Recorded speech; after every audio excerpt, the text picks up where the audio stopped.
Hello fighting fans, और आज हम आपके लिए बहुत ही एक्साइटिंग प्री फाइट एनालिसिस लेके आए हैं लाइट वेट डिवीजन के बैंगर के लिए, that is Charles Oliveira versus Ilia Topuria. और it is going to be one of the most exciting fight of the year. I am waiting for this for a long time and I think this gives me goose bump. मेरे रोंगटे खड़े हो जाते हैं जब भी मैं इस फाइट के बारे में सोचता हूँ। And we have our expert to break this down for us, और Islam has decided to move up to 170, which we will talk about in separate video.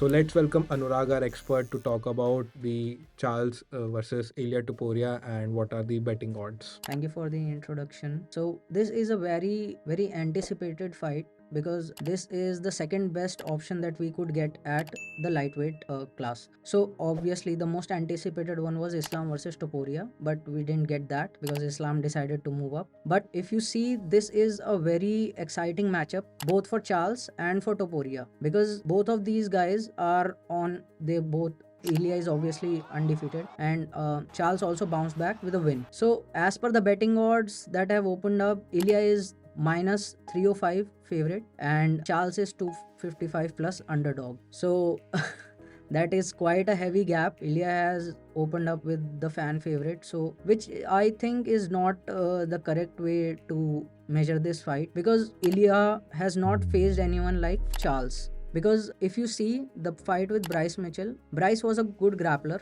but Ilia was able to counter his grappling, and Ilia was able to win with a submission. But on the other hand, if you look, Charles always gets tagged by all the people he has faced. He gets tagged 1 or 2 times, and if you see Ilia's power at 155, Ilia has very good knockout power at 145, and as he moves up the division, it will also increase his knockout power, because 10 pounds is quite a big difference. But that's, I think, a great analysis. But I think when we talk about the weakness part on Charles, what I understand is you are saying because he gets tagged, he is open to punches, and since Ilia will be moving a size up, he will have much more power when compared to featherweight. And I think on featherweight, no one has knocked out Max Holloway already, who also fights on 155, who has knocked out Justin Gage. So it would be a very difficult stand up for Charles Oliveira, right? Yes. So if you look at previous fights, Charles always gets tagged. He always, in the fight that he lost versus Islam, he got tagged, and that's why he went to ground. In both Michael Chandler fights, he also got tagged, and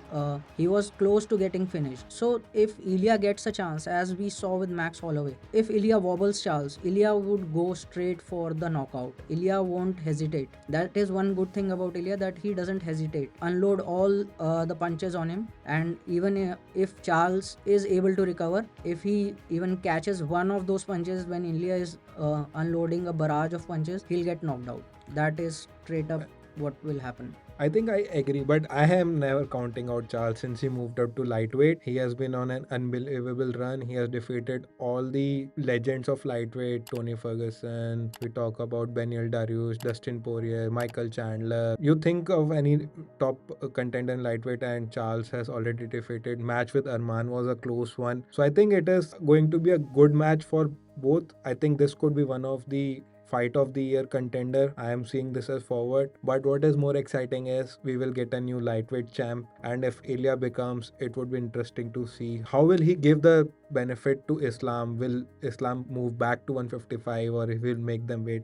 Because in one of the interviews, he already said that Islam will have to wait if I become a champion. So overall, guys, just comment and let us know what is your prediction. Anurag and me both are in favor that Ilia is going to win it, but never count out Charles. Comment and let us know.